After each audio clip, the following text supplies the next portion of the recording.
Pessoal, tudo bem com vocês? Sejam todos bem-vindos mais uma vez ao canal, que vocês possam sentir sempre uma energia de amor nos envolvendo, para a gente poder refletir e ir construindo os nossos conhecimentos juntos. Então vamos lá!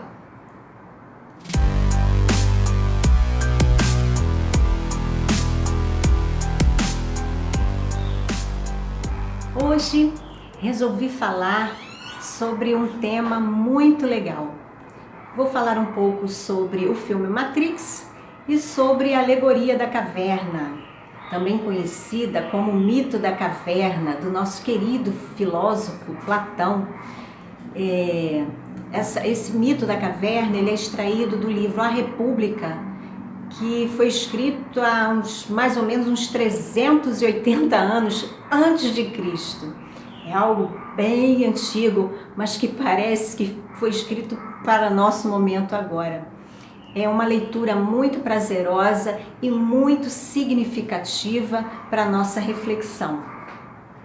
Eu tive acesso a esse conhecimento quando eu entrei para a faculdade.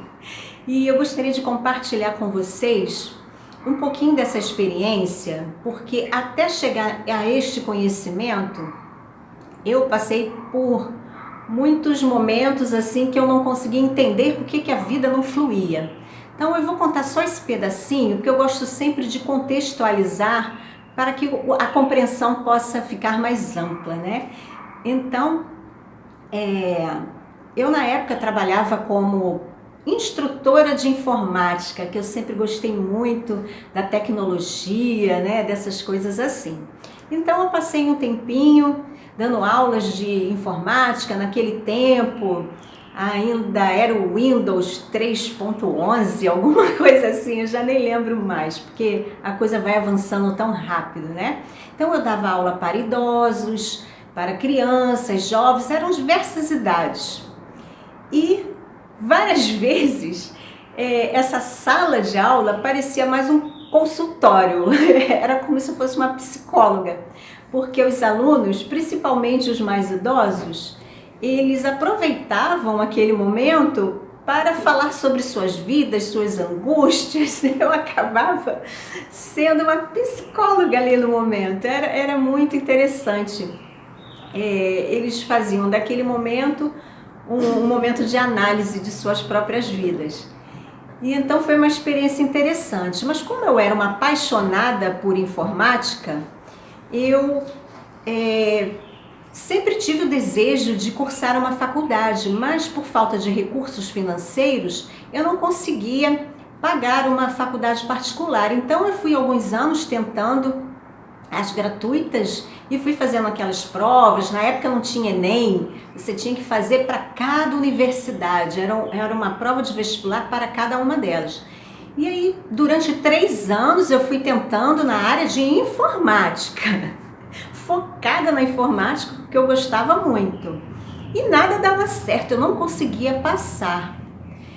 E aí teve um momento que eu pensei, eu falei, poxa vida, eu preciso encontrar um caminho, eu quero tanto continuar os estudos e por que eu não consigo? E aí eu resolvi mudar de curso. Falei, poxa, eu acho que eu vou tentar psicologia, já que eu estou me identificando tanto também nas salas de aula com isso, eu vou tentar a psicologia. E aí, mas sabe quando veio na hora assim, mas eu também gosto de dar aulas, quem sabe a pedagogia também seria interessante? E meu coraçãozinho foi me puxando para a pedagogia. E foi aí que eu encontrei o meu caminho, porque logo de primeira eu já passei na prova e consegui ingressar na universidade. Então, é uma coisa interessante que eu gostaria de falar com vocês. A vida nos dá sinais, né? Sinais assim, quando tem muito obstáculo, que a coisa parece que está empacada, que não anda, a gente deve parar para observar se aquele caminho que a gente está seguindo, se ele não está meio tortuoso. E quando a gente decide ir por um outro caminho, que a coisa flui, que a coisa vai andando e as coisas vão fluindo, é porque é o caminho que a gente deveria traçar. Então, muita atenção aos sinais. E aí, a partir desse momento que eu comecei a faculdade, tudo foi fluindo na minha vida. Era impressionante, parecia que minha vida para trás estava empacada em tudo, nada dava certo. Então, resumindo a história, entrei para a faculdade e tal. Então, a universidade, esse curso, aliás, de pedagogia, ele foi interessante porque eu gostava também muito de psicologia. E no curso de pedagogia, a gente estuda psicologia também. Então, eu meio que fiquei no meio da coisa que eu também gostava. Nós tínhamos aulas de psicologia, de filosofia, sociologia, antropologia, ou seja, é um curso muito amplo, holístico mesmo, onde a gente consegue ter uma visão ampla do ser humano, do mundo em si. Então, foi um curso que abriu muito as portas do meu conhecimento. Então, logo no primeiro período, eu tive acesso a este tema do mito da caverna através de uma aula de filosofia. Como eu já disse aí em alguns vídeos, eu sempre gostei muito de estudar. Eu gostava de história, de filosofia, eu sempre gostei muito de ler, então eu me identifiquei muito com esse curso. E durante uma aula, o professor pediu para que a gente fizesse uma análise desse mito da caverna, da alegoria da caverna, para a gente depois colocar nossas impressões, o que nós compreendemos, fazer um trabalho mesmo sobre esse livro da República. Caramba, gente, quando eu comecei a ler todo aquele capítulo, aquele livro, as lágrimas rolaram, porque exatamente nesse período da minha vida, eu estava com a mente muito confusa, com muitas dúvidas a respeito de religiões. Eu estava saindo de uma certa religião naquela época, porque eu não concordava com algumas coisas, e a cabeça estava assim muito embaralhada, sem saber um rumo, sem saber o que fazer mesmo, né? Eu só sabia que eu queria estudar, era a única coisa que eu sabia, que eu queria ter conhecimento para poder conseguir compreender o mundo. E então, quando eu estava lendo para fazer esse trabalho, nossa, foi assim uma luz imensa que veio. É como se eu tivesse sido atendida em minhas orações. Porque essa alegoria da caverna, se vocês não conhecem, é como se fosse um diálogo entre Sócrates e Glauco, né? Eles estavam conversando para tentar compreender a nossa situação aqui no mundo, né? O nosso lugar aqui no mundo. E ele começa a fazer perguntas para que Glauco pudesse raciocinar um pouquinho, pensar mesmo, né? Então ele vai lançando perguntas, é muito interessante. Eu aconselho vocês a procurarem sobre a alegoria da caverna. E então, conforme eu fui lendo, eu fui me vendo naquela situação. O que acontece nesse conto, assim, resumindo, né? É como se nós estivéssemos numa caverna, de costa para a abertura desta caverna, e presos em algemas, né, em correntes, e não podíamos nem virar a cabeça para o lado, era só olhar para frente. E lá eram projetados imagens refletidas por uma luz de uma vela, assim dizendo, né? E as pessoas só conseguiam ver aquelas imagens que eram refletidas. Elas não conseguiam ver a realidade, só o que era projetado pela luz da vela, lá no muro da caverna. E ficavam acorrentados ali, já estavam acostumados com aquela situação. Até que uma pessoa de dentro dessa caverna ficou assim um pouco inquieto com a situação. Sabe aquela pessoa que questiona, que quer saber o porquê de tudo?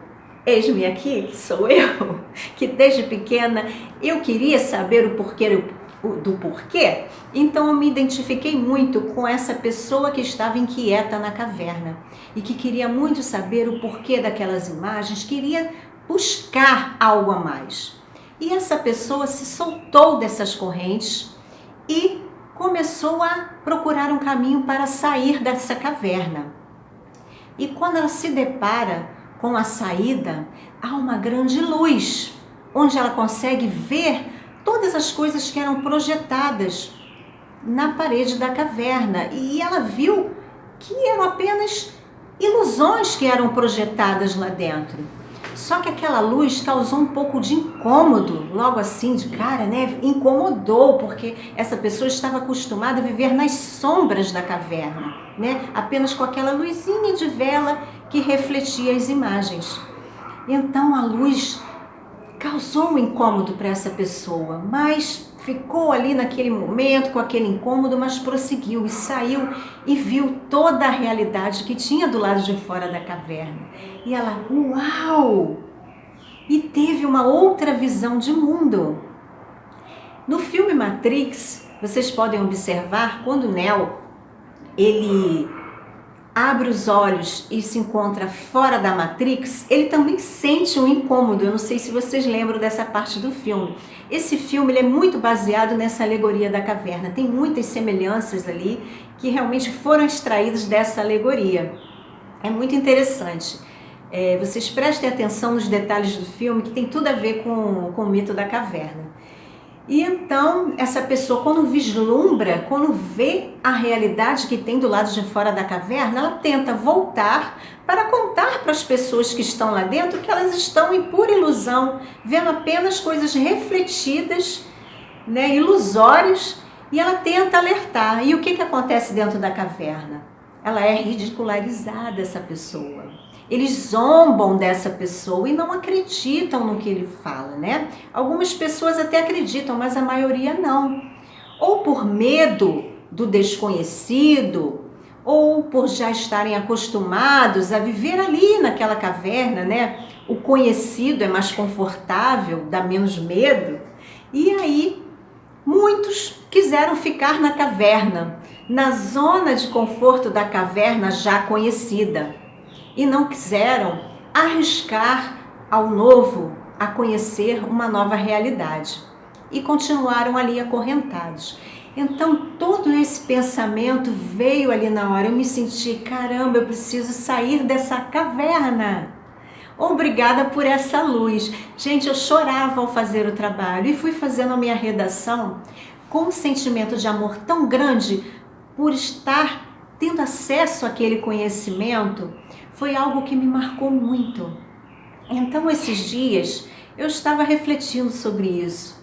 Porque como a minha formação é na área de educação, eu fiquei pensando nesses jovens, nessas crianças, crianças muito agitadas nas escolas, onde os professores não conseguem lidar muito bem com a situação, jovens rebeldes, né, que nada mais são do que a exteriorização de suas insatisfações. Eles não estão se adaptando a esse mundo cruel, né, à nossa volta.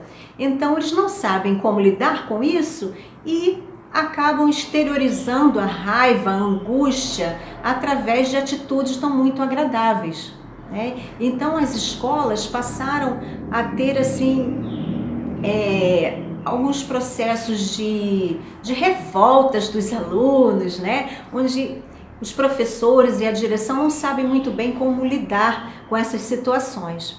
E aí eu fiquei pensando como é interessante que desde cedo essas crianças e jovens pudessem ter acesso à filosofia, a um ensinamento mais profundo para que pudessem compreender o propósito da vida, né? De que todos nós estamos interligados, conectados, que nossas atitudes afetam não só ao coleguinha, mas a todo mundo, a todo o planeta, a todo organismo vivo, as plantas, os animais, enfim, a tudo, né?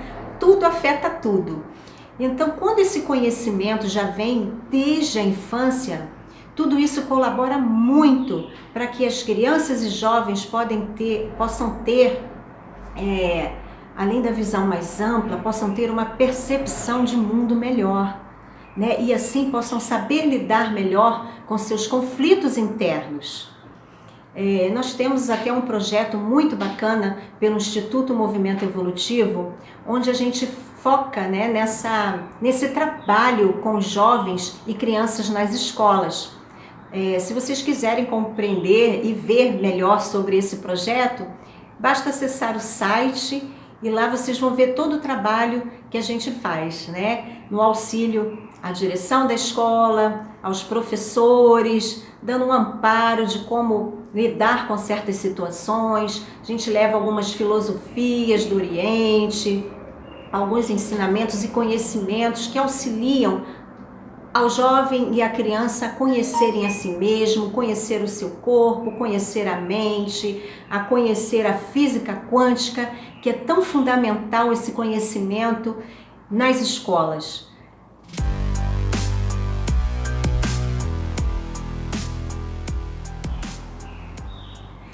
Tem uma parte no filme Matrix que Morpheus fala com o Neo assim, que não é possível falar com as pessoas sobre a Matrix, porque talvez elas não acreditem, né? É preciso com que cada pessoa saiba por si mesma.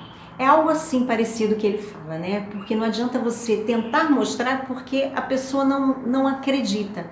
Então, em vários vídeos eu falo da importância de experienciar as coisas, né? Eu venho trazendo aqui um conhecimento, mas eu sempre peço que vocês possam saber por si mesmos. Uma coisa é você ouvir de outra pessoa, outra coisa é você vivenciar. Eu sempre dei muita importância às experiências que eu tive, às vivências que eu tive. Porque quando você sabe por si mesmo, é um saber tão profundo, que é esse saber que te impulsiona a buscar cada vez mais se libertar da Matrix. Então eu trouxe esse conhecimento hoje que me marcou, foi uma experiência para mim. E eu creio que se me ajudou profundamente, pode ajudar também a tantas crianças e jovens que estão em busca de algo mais. Eles estão com sede de conhecimento, mas não sabem como, onde buscarem, né? Então, a área da educação, ela tem uma importância enorme no futuro do nosso planeta. É através dessas crianças e desses jovens que a construção de uma realidade melhor pode acontecer. Através do amor, através do conhecimento, através das experiências. Então é isso que eu gostaria de compartilhar hoje com vocês. Aos educadores, aos pais, às mães, que possam levar esse conhecimento para os seus filhos, que os professores, diretores possam pensar e refletir sobre isso, para que possam incluir no currículo das escolas essas disciplinas ou esses pensamentos para cuidar melhor de nossas crianças e nossos jovens. Então eu deixo com vocês essa reflexão com todo o meu amor, que sei que podemos ter um mundo muito mais feliz e muito melhor. Grande beijo a vocês e que possamos nos encontrar nos próximos vídeos. Até mais!